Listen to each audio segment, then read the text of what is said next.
The Goldilocks twins, the Earth under two suns. The shift was sudden, silent, and cosmically beautiful. One morning, the Earth woke up not to a single sunrise, but to a glorious, impossible binary dawn. Our yellow star, Sol, was joined by Aether, a smaller, dimmer red dwarf star that had mysteriously entered a stable, elongated orbit with our sun. The days now featured a strange ballet of light, periods of dazzling, double insolation when both suns were high, interspersed with the famous Tatooine sunsets, a double orb sinking below the horizon, bathing the world in a wash of gold and carmine. Scientists were ecstatic. Astronomy was rewritten overnight. But the early honeymoon quickly soured. The primary concern wasn't temperature. Surprisingly, Aether's energy output was modest, and the Earth settled into a new, hotter, but initially survivable Goldilocks zone. The real threat was gravitational instability, with two massive bodies constantly tugging at our planet. Tides became monstrous, coastal cities were permanently abandoned as the oceans swelled and receded in unpredictable, destructive cycles. Worse, the new gravitational pull caused a slight but perpetual wobble, triggering constant, shallow micro-earthquakes that frayed the nerves of every human being.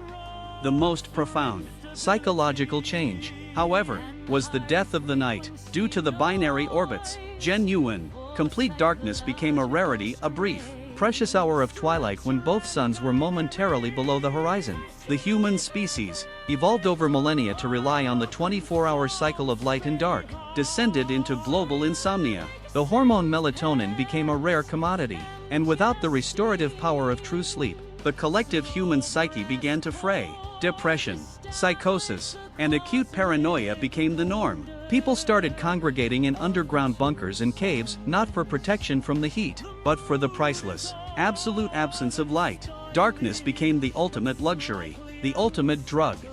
Dr. Ilara Vance, no relation to the previous astronaut, but a brilliant theoretical physicist, dedicated her life to solving the stability problem. She believed the twin suns were not a natural pairing. Their orbits were too perfect, their alignment too precise. They behaved less like gravitationally linked bodies and more like parts of a meticulously engineered celestial clockwork. She focused on the period of maximum instability, the quadruple eclipse, a rare event where the two suns and two major gas giants, Jupiter and Saturn, would align, potentially ripping the Earth from its orbit. As the quadruple eclipse approached, global panic peaked. Governments built massive geothermal shelters. People hoarded sleeping pills and blackout curtains. Ilara, however, discovered a critical anomaly in the electromagnetic signatures coming from Aether. It wasn't just a star. It was emitting a structured, complex radio signal, a beacon. The twist: the quadruple eclipse arrived. Instead of the chaotic gravitational pull predicted, a third, smaller body, a highly reflective metallic asteroid, emerged from behind Jupiter. It slipped into position, momentarily neutralizing the gravitational forces, acting as a flawless stabilizer. Earth sailed through the alignment unscathed. The third body was not natural, it was a piece of terraforming technology, and it was broadcasting the same complex radio signal as Aether. Ilara finally decoded the complete message from Aether. It wasn't a warning, it was a historical log, transmitted across the newly stable binary system. The horrifying truth was this: the binary system was not new. It was the original state of the solar system, billions of years ago. A powerful, unknown cosmic entity, a previous, highly advanced civilization, had intentionally destroyed Aether, extinguishing the second sun precisely because the lack of true night was driving the ancient inhabitants of Earth to madness and extinction. They determined that life could not sustainably evolve under perpetual daylight. They sacrificed the beautiful binary system to save the species, engineering Sol to be the sole light source.